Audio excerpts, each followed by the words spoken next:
Sir किस तरीके से दिख रहा है बाजार? नया एक साल आने वाला है, एक महीना बचा है न्यू ईयर आने के लिए। क्या बाजार में भी कोई नई चीज हो रही है या सेम वही चीज चल रही है?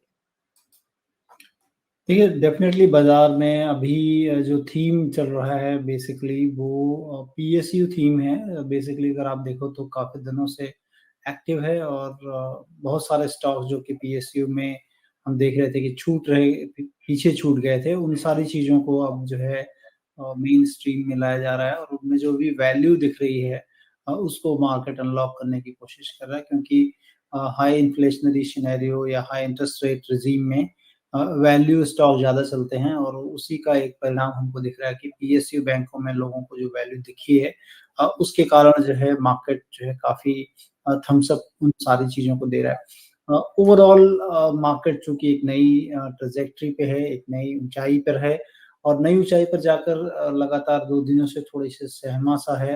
कल थोड़ा डिस्टर्बिंग चीज़ दिख रही थी कि एडवांस डिक्लाइनिंग रेशियो मार्केट में उतने अच्छे नहीं थे। लेकिन आज फिर से जो कह लें कि एडवांस डिक्लाइनिंग है वो हेल्दियर है। तकरीबन जो है 1350 स्टॉक चल रहे हैं फेवर में एडवांस में और वहीं पर 700 मेन स्ट्रीम के जो भी स्टॉक्स हैं उसमें डिक्लाइन देखने को मिल रही है। तो कहीं न कहीं अब वो लीड मिल रही है। लेकिन आपको बराबर कॉशियस रहना है क्योंकि मार्केट ऊँचाइयों पर है और कभी भी जब मार्केट ऊँचाई पर जाता है तो बहुत सारी प्रॉफिट बुकिंग आती है और ये वो दौर है मार्केट का जहाँ पर कि ब्रॉडर पार्टिसिपेशन मार्केट में नहीं है। तो इस चीज़ को बहुत ही कीनली आपको देखना पड़ेगा कि पार्टिसिपेशन सारे चारों तरफ से नहीं आ रहा है। कुछ पॉकेट्स हैं जो कि मार्केट को ऊपर की तरफ रखे हुए हैं।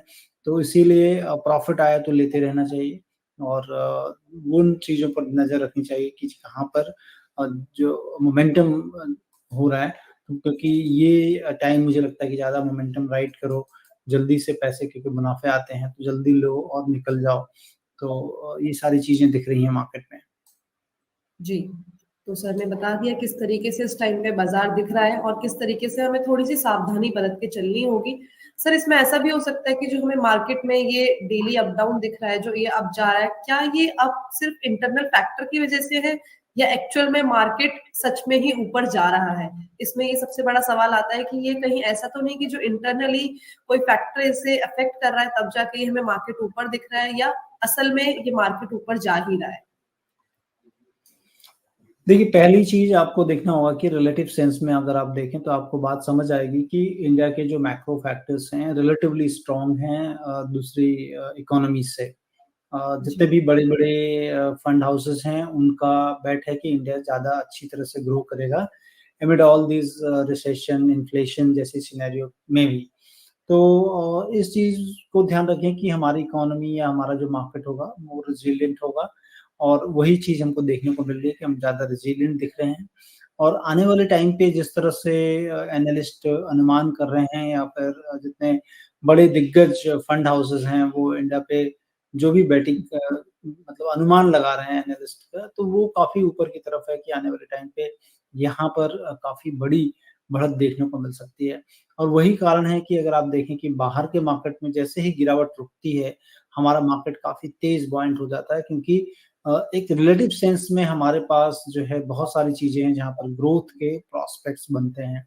तो मुझे लग रहा है कि उस सेंस में अगर आप देखेंगे तो definitely market is moving up है, लेकिन क्वालिटी चीज़ों को लेकर चल रहा है, जहाँ पर क्वालिटी है, जहाँ पर ग्रोथ आने की उम्मीद है वो सेक्टर्स देख सकते हैं और मुझे लगता है कि आने वाले टाइम पे अब जो है जिस तरह से सब चीज़ें पैक्ड है, मुझे लग रहा है कि चूँकि तेल के दाम गिरे हैं, तो मुझे लग रहा है oil and gas marketing companies काफ़ी अच्छी कर सकती हैं।